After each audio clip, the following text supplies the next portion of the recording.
Good evening, I'm Jeff Glor, and we're going to begin tonight with an historic wildfire set to become the largest ever in California. Reinforcements have been called in. The Army set to deploy 200 soldiers. They will be fighting fires from the air. In addition to this, the Mendocino Complex fire, there are 15 other big fires in California alone right now, fed by strong winds and high temperatures, including many in the triple digits. A new fire started today in Orange County and spread quickly. It was first reported near Holy Jim Canyon Road and is being called the Holy Fire. Parts of the Mendocino Complex fire are proving to be unstoppable. Firefighters in Lake and Mendocino counties ignited more backburns overnight to remove tinder-dry brush, fueling this massive wildfire. But fierce hot winds continue to whip flames into a frenzy. More than 400 square miles have been scorched, making this California's second largest fire on record. A CAL FIRE spokesperson predicts it could become the largest fire in the state's history by tomorrow. It's been hotter and drier. Yeah, the higher temperatures, we're going back up to the high 90s. It's making for some extreme fire behavior.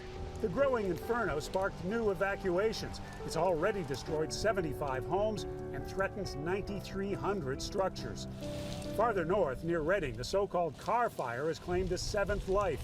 Utility worker Jairus Ayeta died in a vehicular accident while he was trying to restore power in dangerous terrain. The fire is entering its third week with 163,000 acres burned and more than 1,000 homes lost. And as large swaths of California continue to burn, President Trump ignited a fiery debate over how to best fight these wildfires. In a tweet, the president criticized Governor Jerry Brown, saying he must allow the free flow of the vast amounts of water coming from the north to fight fires instead of it foolishly being diverted into the Pacific Ocean. This huge Mendocino Complex fire is burning close to the shoreline of Clear Lake, the largest natural freshwater lake entirely within the state of California. Throughout this busy fire season, firefighters here in Northern California have not indicated that a lack of water is hampering their efforts to fight these fires or contributing to their growth. Every summer in America, a force of nature becomes a man-made disaster. Some call it a war. Millions of acres, billions of dollars, no end in sight. And ask, with more homes than ever now under threat, what are the real costs of putting them out? The fire took a breath and we got our foot on the throat of it, and we're going to keep choking it out.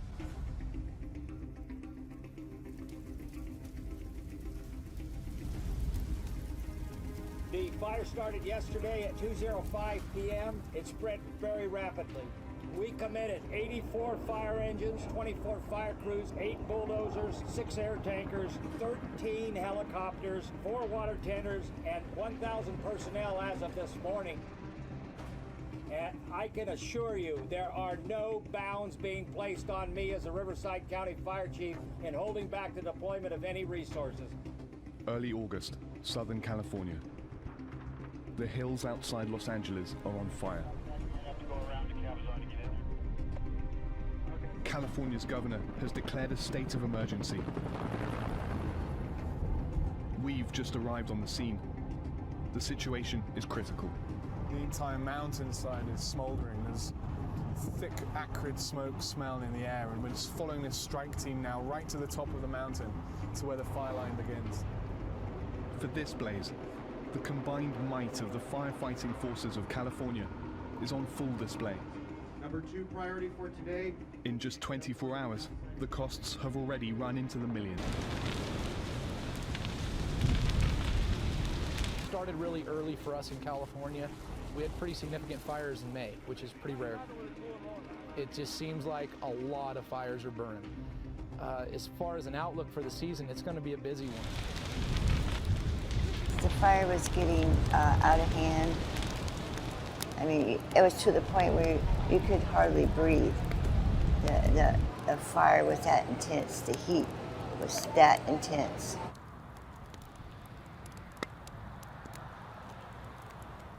There was a fire tornado that wrapped a piece of steel around a tree, and they said the winds had to have been over 200 miles an hour for that to happen.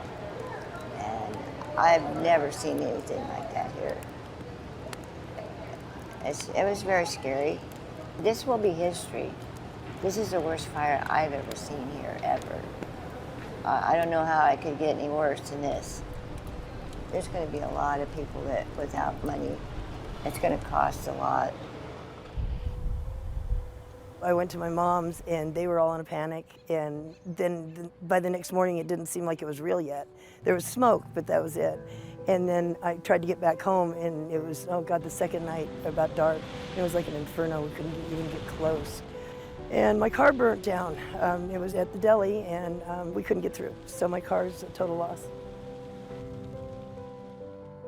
I'm just getting through one day at a time, getting back and forth to work. Wondering when I can get into my place, wondering when my mom's going to be back home. It's been a nightmare. It seems like it's still kind of erratic in some ways, not as bad as the first days, but we're treating it like if it was the first day. We don't ever want to have our guard down. We don't ever want to be complacent. So they're treating it just like if it was day one. Hopefully with Mother Nature behind our backs and giving us the weather that we need, we'll be able to hopefully try to get this fire under control, but we'll see. It just matters on day by day. Everywhere around the state has just been getting hit a lot, and it's just a non-ending battle right now. With the amount of drought that we've had, not a lot of rain, that's really causing some problems for us. And when you have drought and you have heat and no moisture, no nothing, we're gonna have a long fire season. Officials now say the so-called Carr Fire in Northern California has destroyed more than 1,000 homes, making it the 6th most destructive in California state history. It is one of 17 large fires burning in California. Governor Jerry Brown has said this very busy fire season is the new normal. Maria Villarreal continues our coverage from California tonight. Giant flames as high as 40 feet roared into this Lake County community, forcing firefighters to take quick action. Crews rallied to save homes as the Mendocino Complex fire continued to show just how unpredictable it can be. The winds kicked up, the temperatures kicked up, the humidities went down, and then we started getting really erratic fire behavior. This fast-moving wildfire has already charred 140 square miles, and it's still only 24% contained. This is the easiest way to get rid of some of the hot spots that have continued to pop up over the last few days. You attack by air so that your ground resources are working on other parts where the wildfire is growing.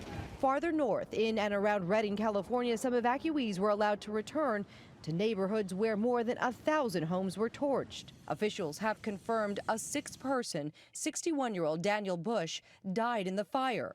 July was a devastating month for California.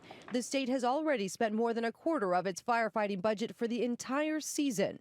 Today, Governor Jerry Brown sounded the alarm. Over a decade or so, we're going to have more fire, more destructive fire, more billions that'll have to be spent on it. All that is the new normal that we have to face. This is what's going to go on for the next few days. Basically, these ground crews come in after the airdrops have been made, and by hand they take their tools, their water hoses, and they try and check all the hot spots to make sure that no flare-ups are possible.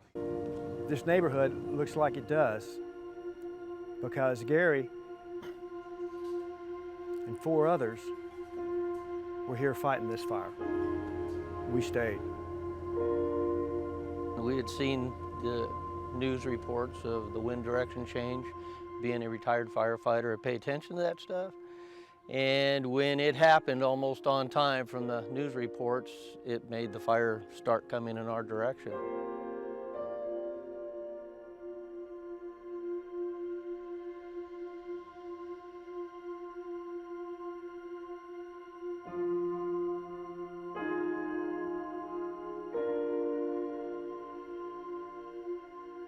I felt my house was very defensible, and as it turned out, it was. The embers were just starting to rain down. It was just smoke and just a sprinkling of fireballs coming down on us. And my wife, when she drove out, the smoke and the fire was just whirling around. Limbs and was flying, and she was, what's hitting the car? And it was debris, it was tree limbs, and everything was just swirling around. Garbage cans were being flipped around like nothing, just blowing like paper cups. And she said, I thought I was gonna die in the car right there. And she said we just kept creeping out and finally made it through it. My wife was in the backyard and came back and forth, called me several times, said that she thought she was gonna die. That was good. She doesn't have the experience. And, but she hung in there and stayed behind, and she was very, had a lot of courage that night. A lot of emotion too. But spraying down the sides of the house, the roofs of the house, and trying to put out any embers and keep the lawns wet, that was our strategy. I said, if I go, I said, I can't fight the fire if I'm not here. If I'm not in the fire, I can't fight the fire. And then I started switching from sprinklers to firefighting nozzles. So this is far more effective than just a regular standard garden hose, because look how far that shoots out. And you've got that, and you can also adjust it for your different nozzles. There were actually 6 people that freelanced and protected homes in here. Some came to help their neighbors, and others were sons of the residents, those kind of things. But yeah, so there were 6 of us running around here doing things, and there's a few houses standing that I don't think would have been had not been for their help. I asked Gary if he was going to stay, and he said, Lori and I are going to stay. And I said, well, if you're staying, I'm staying. And I gave him my word I was going to stay, and I knew we were going to need each other.